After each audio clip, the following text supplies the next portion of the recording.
आणि आता इथून पुढचा अर्धा तास सलगपणे महाराष्ट्रातल्या अनेक महत्त्वाच्या बातम्यांचा वेगवान आढावा. Speed news.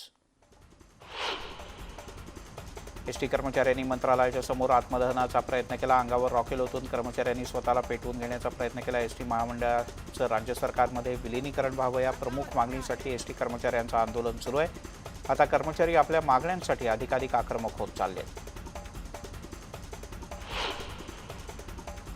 एसटी कर्मचारी संप मागं न घेण्याच्या भूमिकेवर ठाम असल्याची माहिती आमदार गोपीचंद पडळकर यांनी दिली. पालघरमधल्या आत्महत्येच्या प्रकार नंतर संतापाची लाट आहे. हे सगळं प्रकरण गंभीर असून सरकारनं आता तरी लक्ष घालावं अशी मागणी पडळकर यांनी केली. एसटी कर्मचाऱ्यांनी आत्महत्येचा प्रयत्न करू नये असं आवाहनही त्यांनी केलं. आजच्या परिस्थितीला सर्वस्वी राज्य सरकार जबाबदार असल्याचा आरोप पडळकर यांनी केला. भाजपचे आमदार आशिष शेलार यांनी आझाद मैदानात जाऊन एसटी कर्मचाऱ्यांच्या आंदोलनाला पाठिंबा दिला. यावेळेला शेलार यांनी राज्य सरकारवर कठोर टीका केली. हे मायावी सरकार असून केवळ जनतेला भुलवायचं काम करत आहे असं शेलार म्हणाले. तसंच एसटीच्या विलिनीकरणाचा 2 ओळींचा GR काढायला तुम्हाला कामगार डोक्यावर घेतील, पण ते सुद्धा हे सरकार करत नाही अशा शब्दात त्यांनी सरकारवर टीका केली. एसटी कर्मचाऱ्यांच्या संपावर तोडगा काढण्यासाठी प्रयत्न सुरू आहेत. त्या दृष्टीनं चर्चेच्या विविध फेऱ्या होत आहेत. विलिनीकरणाची मागणी अतिशय आग्रही होती, मात्र ही मागणी मान्य करू शकत नाही असं परिवहन मंत्री अनिल परब यांनी स्पष्ट करून टाकलंय. हे सगळं प्रकरण कोर्टात असल्यानं विलिनीकरणाची मागणी मान्य होऊ शकत नाही. 12 आठवड्यांचा कालावधी कमी करण्याची मागणी मात्र करण्यात आल्याचं त्यांनी नमूद केलं. त्यावर कालावधी कमी करून अहवाल देण्याचा प्रयत्न करू असं आश्वासन 3 सदस्यांच्या समितीनं दिलं आहे. दरम्यान राज्य सरकार सर्व मागण्यांच्याबद्दल सकारात्मक असल्याचं परिवहन मंत्री अनिल परब यांनी पुन्हा एकदा म्हटलंय. शासकीय कर्मचाऱ्यांच्या प्रमाणे वेतन देण्याच्या मागणीवर विचार करून सरकार सकारात्मक निर्णय घेईल असंही परब म्हणाले. सरकारची चर्चेची दारं खुली आहेत. एसटीचं खूप नुकसान झालंय, त्यामुळे संप मागे घेण्याचं आवाहन परिवहन मंत्र्यांनी कर्मचाऱ्यांना केलं.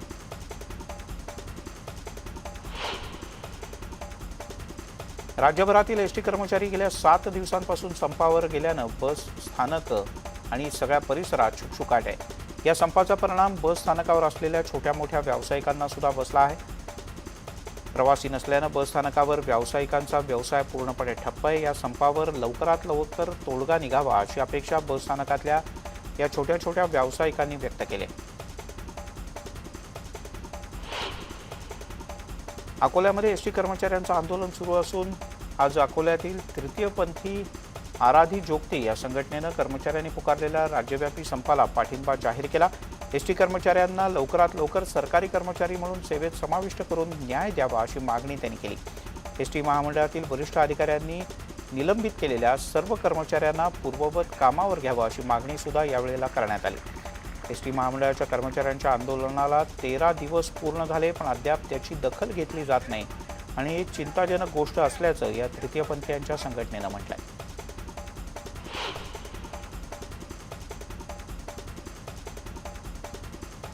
वाशिम जिल्ह्याच्या रिसोड एसटी आगारातील कर्मचारी विलिनीकरणाच्या मागणीसाठी 11 दिवसांपासून संपावर आहेत. आतापर्यंत राज्य शासनानं मागणी मान्य न केल्यानं हे एसटीचे कर्मचारी आक्रमक झाले असून या कर्मचाऱ्यांनी अर्धनग्न आंदोलन केलं. यावेळेला राज्य शासनाच्या विरोधात जोरदार घोषणाबाजी करण्यात आली.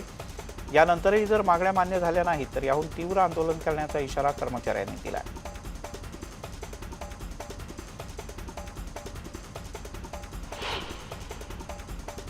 आपला विरोध दर्शवण्यासाठी आज बीडच्या एसटी कामगारांनी थाळीनाद आंदोलन केलं. थाळी वाजवत बस स्थानकात कर्मचाऱ्यांनी एक रॅली काढली. बीड शहरातील 150 पेक्षा जास्त एसटी कर्मचारी या आंदोलनात सहभागी झाले होते.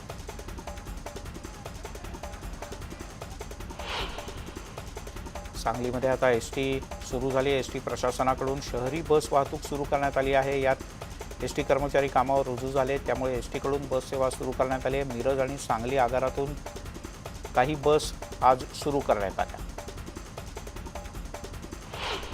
आता वळूयात अन्य काही बातम्यांकडे. त्रिपुराच्या घटनेचे पडसाद अमरावती जिल्ह्यातही उमटले. बंदच्या दरम्यान झालेल्या हिंसाचाराच्या घटनांनंतर शनिवारपासून संचारबंदी लागू करण्यात आली.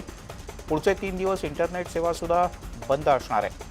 शहर पोलीस आयुक्त आरती सिंह यांनी याबद्दल माहिती दिली. तसंच वैद्यकीय कारणाशिवाय कोणीही घराबाहेर पडू नये अशा प्रकारचे स्पष्ट आदेश पोलिसांनी अमरावती शहराकरता जारी केले.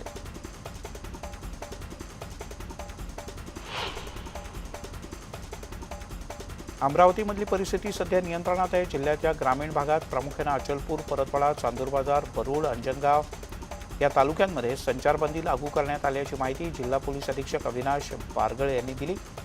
जिल्ह्याच्या ग्रामीण भागात सुद्धा अतिशय कडेकोट पोलीस बंदोबस्त तैनात करण्यात आला आहे।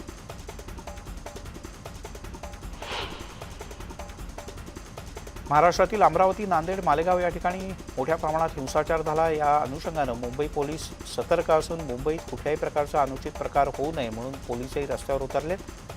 मुंबई पोलिसांनी काही ठिकाणी शांतता मार्च काढला। पोलीस फक्त मोठ्या संख्येने रस्त्यावरतीच नाही तर अगदी छोट्या छोट्या गल्ल्यांमध्ये जाऊन सुद्धा पोलिसांनी मार्च काढला।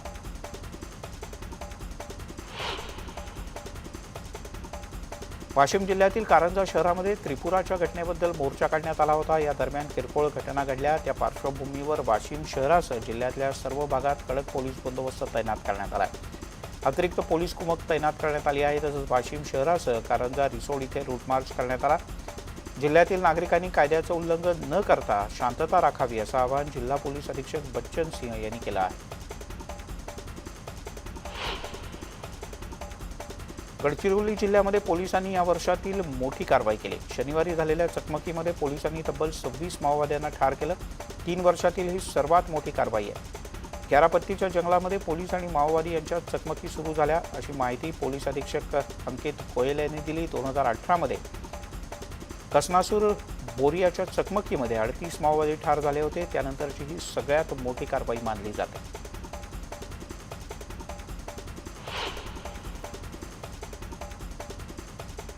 या चकमकीमध्ये माओवाद्यांचा नेता मिलिंद तेलतुंबडे हा ठार झाल्याची माहिती मिळाली। तेलतुंबडे देशातील टॉपचा माओवादी कमांडर होता। महाराष्ट्र आणि छत्तीसगडचा माओवादी संघटनांचा तो प्रमुख होता।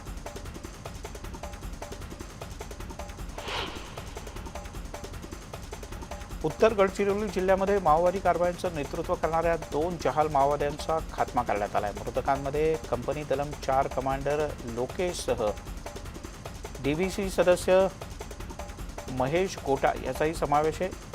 लोकेशवर 20 लाखाचं तसंच महेश गोटावर 16 लाखांचं बक्षीस लावल्याची माहिती न्यूज 18 लोकमतला विश्वसनीय सूत्रांनी दिली। एकूण 90,23,000 रुपयांचं बक्षीस या माओवाद्यांवर लावण्यात आलं होतं। आता काही राजकीय बातम्या। काँग्रेसचे नेते आणि माजी मुख्यमंत्री पृथ्वीराज चव्हाण यांनी अभिनेत्री कंगना राणावत हिच्यावर जोरदार टीका केली। विचार आणि वक्ती स्वातंत्र्य मिळालं म्हणून काहीही बरळायचं नसतं आणि केंद्रातले सत्ताधारी राजाश्रय देतात हे दुर्दैव आहे असं म्हणावं लागेल अशा शब्दात पृथ्वीराज चव्हाण यांनी टीका केली। कोरोनामुळे आर्थिक घडी विस्कटलेली आहे। त्यामुळे नियमित कर्जफेड करणाऱ्या शेतकऱ्यांना 50,000चं देणं देता आलं नाही। मात्र आर्थिक परिस्थिती सुधारल्यानंतर ही रक्कम देता येईल अशी माहिती उपमुख्यमंत्री अजित पवार यांनी दिली। त्याच वेळेला अशा संकट काळातही केंद्राकडून जीएसटीची रक्कम येत नसल्याबद्दल त्यांनी खंत व्यक्त केली। अजित पवार बारामतीतल्या एका कार्यक्रमात बोलत होते।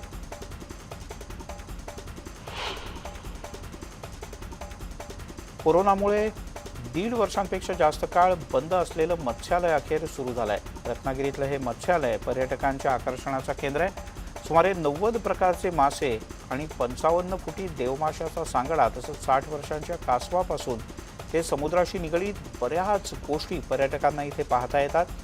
हळूहळू रत्नागिरीतल्या झाडगाव इथल्या मत्स्यालयाकडे लोकांची पावलं वळू लागलेत। सागरी जीवशास्त्रीय संशोधन केंद्राच्या वर्धापन दिनाचं औचित्य साधून हे मत्स्यालय आजपासून खुलं करण्यात आलं।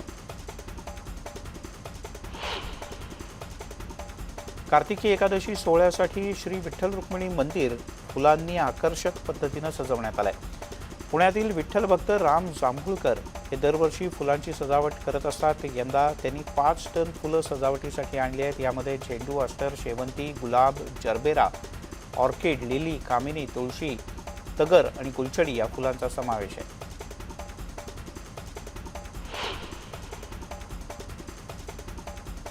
कार्तिकी एकादशीच्या महापूजेच्या वेळेला श्री विठ्ठल रुक्मिणी यांना खास तयार केलेला बनारसी सिल्कचा पोशाख परिधान केला जाणार आहे।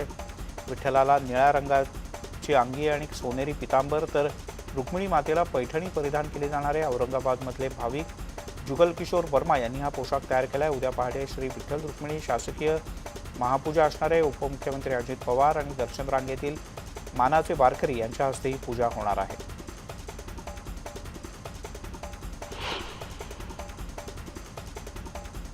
सांगलीच्या पलूस इथे इंगळे पाझर तलाव पक्षी निरीक्षणासाठी उत्तम पर्वणी मानला जातो.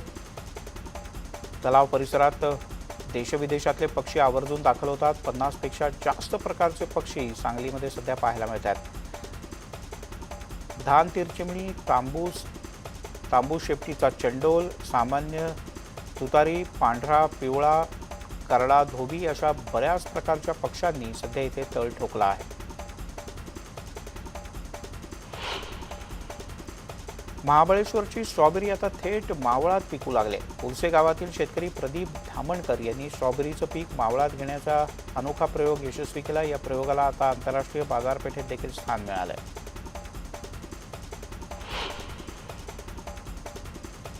कुडाळ तालुक्यातील गोवेरी इथे आढळलेला ब्लॅक पॅन्थर या बछड्याची गाठभेट त्याच्या आईशी जुळवण्यात वन विभागाला अखेर यश आलंय. या बछड्याला सिंधुदुर्ग जिल्ह्यातल्या नैसर्गिक अधिवासात सोडण्यात आलंय.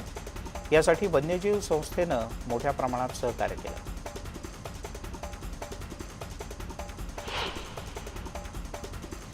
यासोबतच बुलेटिनवर घेऊयात एक छोटासा ब्रेक, लगेचच परत येतो.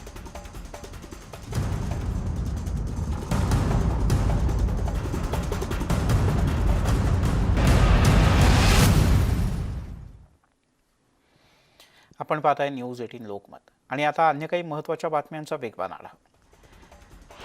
देशाची राजधानी नवी दिल्ली इथे यंदाही हिवाळ्यात प्रदूषण प्रचंड वाढलंय. दिल्लीतली परिस्थिती भीषण आणि घातक आहे असं सांगून सर्वोच्च न्यायालयानं दिल्ली सरकार आणि केंद्र सरकार यांना प्रदूषण पातळी तातडीनं कमी करण्याचे आदेश दिलेत. त्यासाठी तातडीनं उपाययोजना करा असंही सांगितलंय.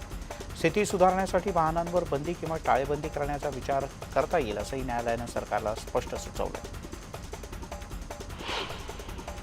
दरम्यान दिल्लीमधल्या वाढत्या प्रदूषणाच्या पार्श्वभूमीवर केजरीवाल सरकारनं कठोर निर्णय घ्यायला सुरुवात केल्यानुसार सोमवारपासून शाळा 1 आठवड्यासाठी बंद राहणार आहे. त्या काळात ऑनलाईन शिक्षण सुरू राहील.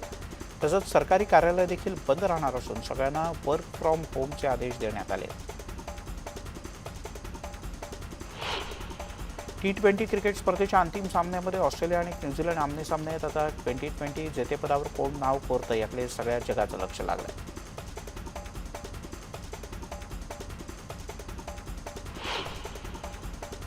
सूर्यवंशी हा सिनेमा लवकरच नेटफ्लिक्स या OTT प्लॅटफॉर्मवर प्रदर्शित होणार आहे. त्यासाठी निर्मात्यांनी चित्रपटाचे जवळपास 100 कोटी रुपयांना हक्क विकले असल्याची माहिती समोर येते. 4 डिसेंबर रोजी हा चित्रपट प्रेक्षकांना घर बसल्या OTT प्लॅटफॉर्मवर पाहायला मिळणार आहे.